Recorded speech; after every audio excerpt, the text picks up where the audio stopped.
대구시가 지난 6일 시작한 GTX-D 원안 사수와 서울 5호선 김포 연장 시민 서명 운동이 10일까지 4만 명이 넘는 서명을 받았습니다. 이재명 경기도지사는 국토부에 GTX-D 원안 반영을 요구하기로 했습니다. 인천시의회는 11일 수도권 교통 불균형 해소와 경제 활성화 측면에서 GTX-D Y자 노선이 꼭 필요하다며 결의대회를 열었습니다. LH가 주민들을 상대로 대장신도시 환경영향평가 설명회를 열었습니다. 환경오염과 소음, 보상 문제까지 질문하는 주민들에게 LH 관계자는 답변을 미루며 말을 아꼈습니다. 계양구와 문화재청이 2035년까지 계양산성을 복원합니다. 국가사적 지정 이후 전해진 반가운 소식인데요.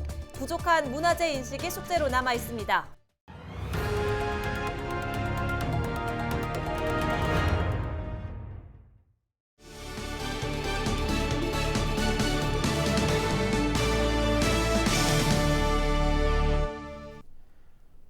시청자 여러분 안녕하십니까? 헬로티비 경인뉴스입니다.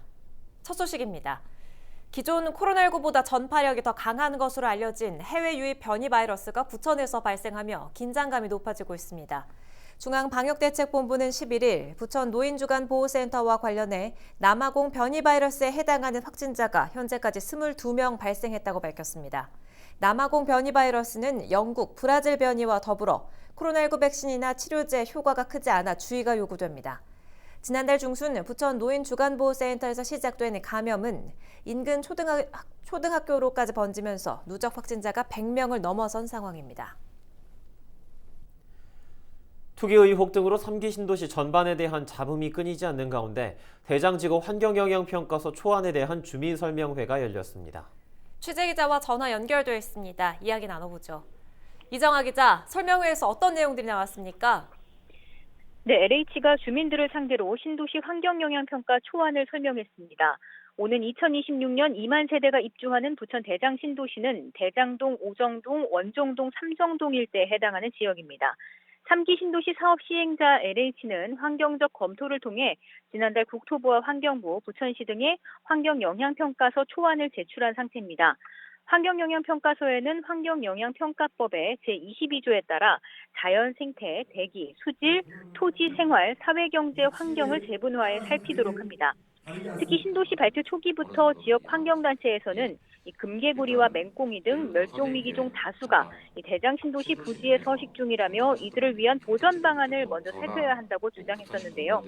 여기에 대해 LH는 공원을 충분히 만들어 녹지율을 높이고 생태계 교란 생물을 관리하고 법정보호종 보호교육을 실시하겠다는 대책을 내놓았습니다.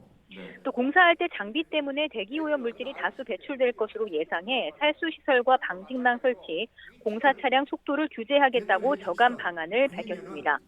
소음도 우려가 되는 부분인데요. 대장동 사업지구 주변의 소음, 진동구역을 조사한 결과 6개 지점 가운데 4개 지점은 소음 기준을 상회하고 2개 지점은 소음 기준을 하회하는 것으로 드러났습니다.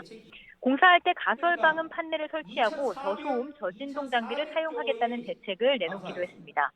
또 LH는 소하천 중심의 녹지 체계를 꾸리고요. 지역 내 생활권과 또 주변 지역을 연계하겠다고 전했는데요. 예를 들어서 굴포천변 중심으로 부천에서 인천 간의 녹지축을 연계하겠다는 계획도 이 가운데 하나입니다. 주변 자연 환경을 보존하는 생태습지공원과 지구 내 모든 시설의 보편적 공원 이용이 가능하도록 한다는 겁니다.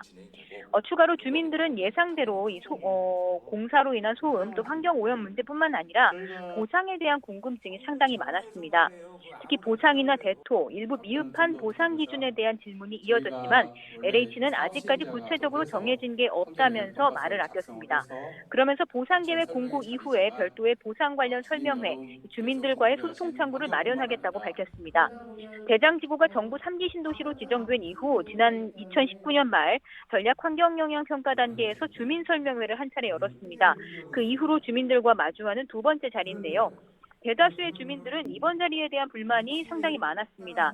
사실 LH 입장에서는 환경영향평가에 대한 내용을 언급하는 자리에서 이와는 다소 거리가 먼 방대한 질문이 나오다 보니 아직 답변을 하지 못하는 부분들도 있었습니다. 주민들은 LH가 대부분 정말 궁금한 질의에 대해서는 양해를 구하거나 추후 답변을 약속하는 모습을 보였다며 준비가 안 된 것이 아니냐 하는 불만도 쏟아내기도 했습니다. 또 일부 시민들은 이 자리에서 LH 조직 자체에 대한 문제도 지적을 했습니다. 또 일부 시민단체는 이번 환경영향평가 설명회 이전에 성명서를 내고 최근 문제가 되고 있는 투기 논란을 먼저 모두 해소한 뒤 추진해야 한다고 주장했습니다. 지금까지 부천 대장지구 환경영향평가 초안 설명회 주요 내용 전해드렸습니다. 헬로티비 뉴스 이정아입니다. 김포시가 서울을 지나는 GTX 노선과 한강선 김포 연장안을 촉구하기 위한 시민 서명운동을 오는 23일까지 이어갑니다. 김포시는 지난 6일부터 20만 서명을 목표로 온 오프라인 서명운동을 벌이고 있습니다. 10일까지 4만 명이 넘는 시민들이 서명에 동참했으며 김포시는 23일까지 시민 서명을 모아 경기도와 정부에 제출할 계획입니다. 이재명 경기도지사가 최근 논란이 된 서부권 광역급행철도 노선에 대한 입장을 남겼습니다. 이 지사는 12일 자신의 SNS를 통해 GTX-T 노선은 수도권 동서를 잇는 사업이지만 국토교통부가 경기도민의 바람과 다르게 노선을 대폭 축소해 도민 반발이 이어지고 있다고 지적했습니다. 그러면서 국토교통부는 제4차 국가철도망 구축계획 확정 전 의견 수렴 절차뿐 아니라 경기도지사 협의 과정도 거쳐야 한다고 덧붙였습니다. 이 지사는 법률에 근거해 협의 과정을 거쳐달라고 국토부에 요구하는 한편 도민들에게는 경기도 안이 정부 계획에 반영될 수 있도록 노력하겠다는 말도 남겼습니다. 인천시의회가 GTX-D Y자 노선을 제4차 국가철도망 구축계획에 반영해 줄 것을 촉구하고 나섰습니다. 인천시의회는 11일 의회 본관 앞에서 결의대회를 열고 이같이 주장했는데요. 인천시의회는 GTX-D Y자 노선은 인천만이 아닌 수도권 교통 불균형 해소와 경제 활성화 측면에서 꼭 필요한 광역교통망이라고 강조했습니다. 이어 인천은 대한민국 제3의 도시이자 대한민국의 관문인데 서울과 가깝다는 이유로 차별받고 있다며 국가 경쟁력 강화 차원에서도 GTX-D Y자 노선은 필수라고 덧붙였습니다.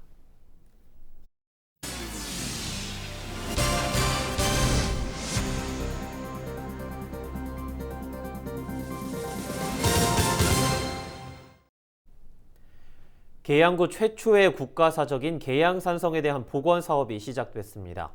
문화재청과 협의를 통해 오는 2035년까지 산성에 대한 복원과 복수가 이루어질 예정인데요. 하루 평균 10,000명이 넘는 관광객이 계양산을 방문하고 있지만 아직 문화재로서 계양산성에 대한 인식이 부족하다는 점은 앞으로의 숙제입니다. 김진재 기자입니다.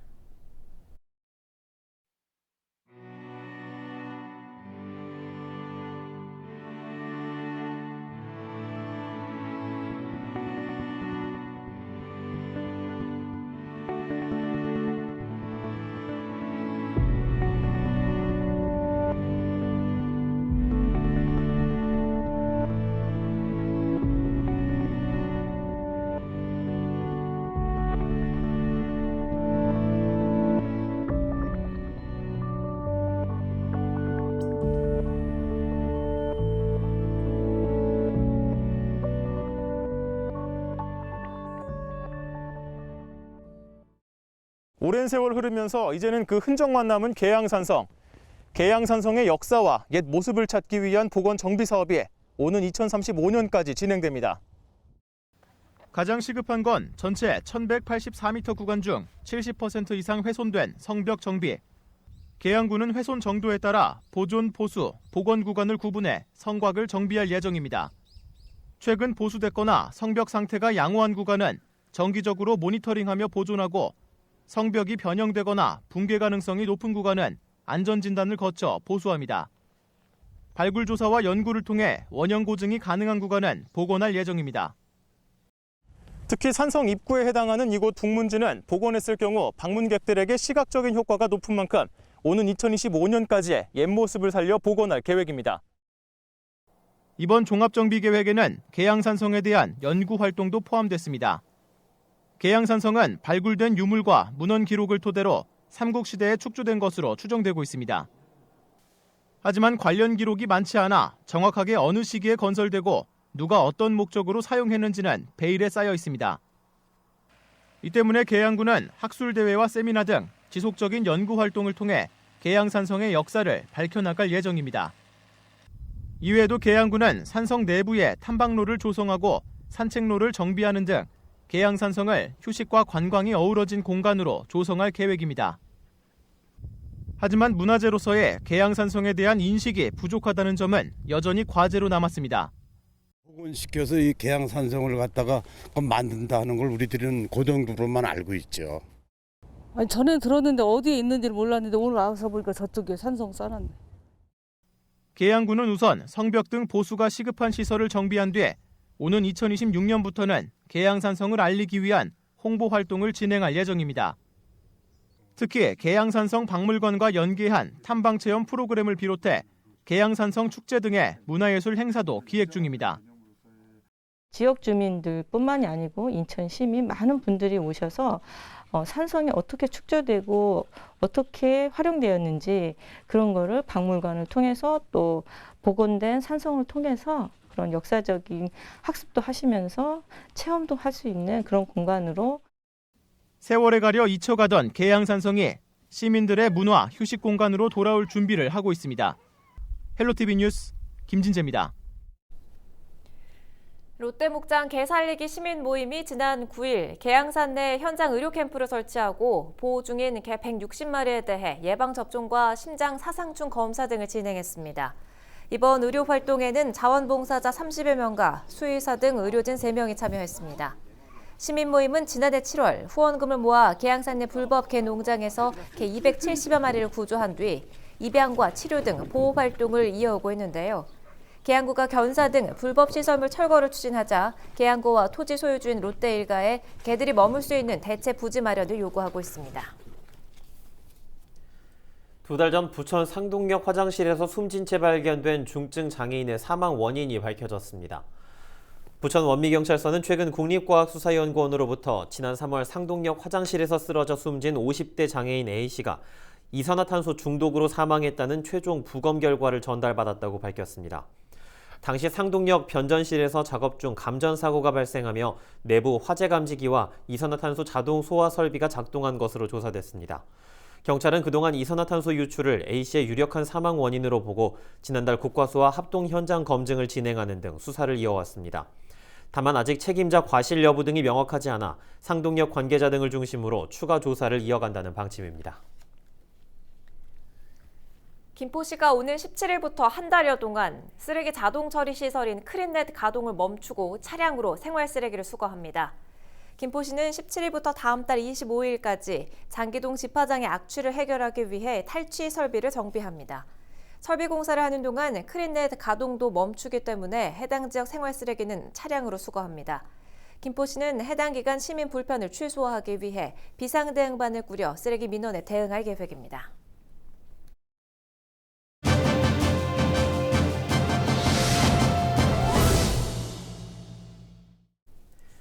공동주택에 종사하고 있는 경비원과 미화원, 관리사무소 직원 등의 권익 침해를 방지하고 인권 존중 또 처우 개선을 위한 조례안이 부천시 의회에서 통과됐는데요.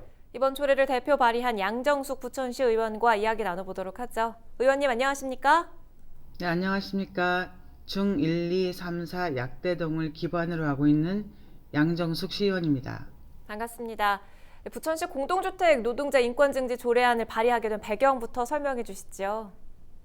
사회적 약자인 공동주택 관리 업무 노동자에 대한 폭언과 폭행 등 인권 지배를 예방하고 이들에 대한 안정적인 생활과 인권이 존중되는 건강한 지역사회를 만들기 위해 조례안을 대표 발의하였습니다. 그럼 조례안에 어떤 내용 담겨 있는지 한번 소개해 주시죠. 이번 조례 제정으로 우리 시는 공동주택 관리에 종사하고 있는 노동자 근무 특성을 고려해 기본시설이 제공될 수 있도록 노력하고 인권 보호와 증진을 위한 시책 추진 과정에서 국가나 지자체와 협력할 수 있도록 하였습니다. 또한 노동자가 근무 중 인권 침해로 피해를 입을 경우 법률 지원을 받을 수 있고 노동자를 위한 기본시설 설치를 위해 보조금을 신청하는 경우 우선 지원을 받을 수 있도록 근거를 마련했습니다. 이와 함께 노동자를 포함한 입주자를 대상으로 연 1회 이상 인권보호와 증진을 위한 교육 및 홍보가 이루어질 수 있도록 시장의 책무도 규정하였습니다. 네, 이번 부천시 공동주택 노동자 인권 증진 조례안을 통해서 사회적으로 어떤 효과가 기대해 볼 수가 있을까요? 공동주택 관리 업무 종사자 대부분이 고령자 등 사회적 취약계층으로 열악한 노동 조건과 근무 환경에 놓여 있습니다. 이 조례가 그분들의 인권을 향상하고 존중의식을 확산하는 데 기여하길 바라겠습니다. 예, 인권 사각지대에 놓인 시민들을 위해 앞으로 어떤 계획 세우고 계십니까? 취약계층과 활발한 소통을 통하여 조례 제정과 제도적 뒷받침을 하고자 합니다. 네, 알겠습니다. 오늘 나와주셔서 고맙습니다. 네, 감사합니다. 지금까지 양정숙 부천시 의원이었습니다.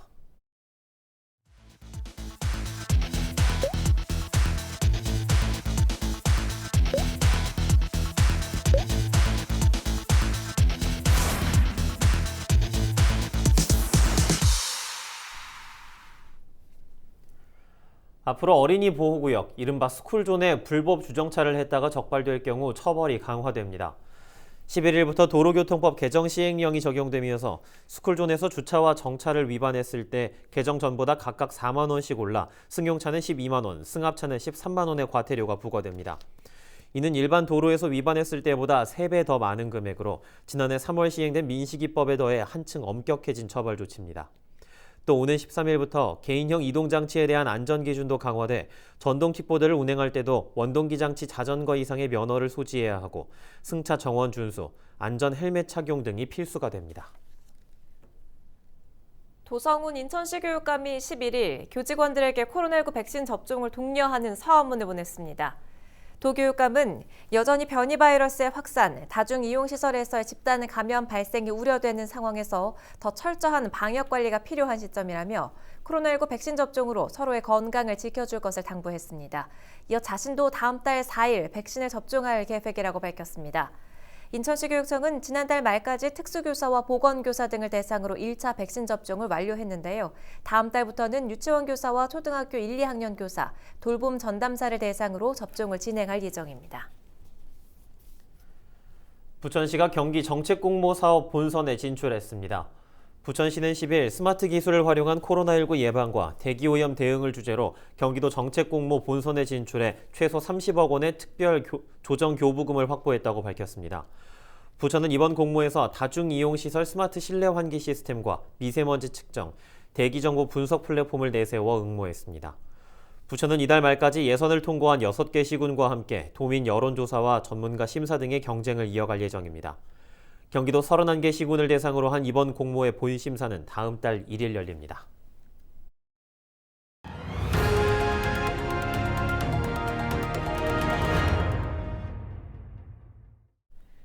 인천시가 웰니스 관광지를 선정해 육성할 계획입니다. 웰니스 관광은 건강과 치유를 목적으로 미용, 스포츠 등을 즐기는 고부가가치 여행 산업인데요. 인천시와 인천관광공사는 올해 웰니스 관광지 10곳을 선정하고 관광지별 특성에 맞는 프로그램을 운영할 예정입니다. 특히 인천의 섬을 활용한 해양치유 관광 사업체를 육성하는 데 주력할 방침입니다. 박찬훈 인천시 문화관광국장은 해양자원 등 인천만의 색깔 있는 관광지를 발굴하는 데 집중하겠다고 말했습니다. 부평구가 오는 23일까지 문화도시 부평의 대표 디자인과 슬로건 선정을 위해 시민 선호도 조사를 진행합니다. 부평구는 시민 공모를 거쳐 12개의 슬로건을 간추렸으며 이 중 시민 선호도 조사 결과와 심사위원 심사 결과를 합산해 최우수 등 모두 4개의 슬로건을 최종 선정할 계획입니다.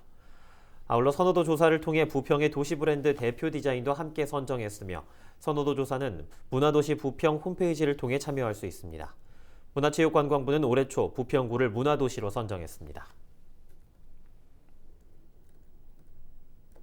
인생은 60부터라는 말이 있죠.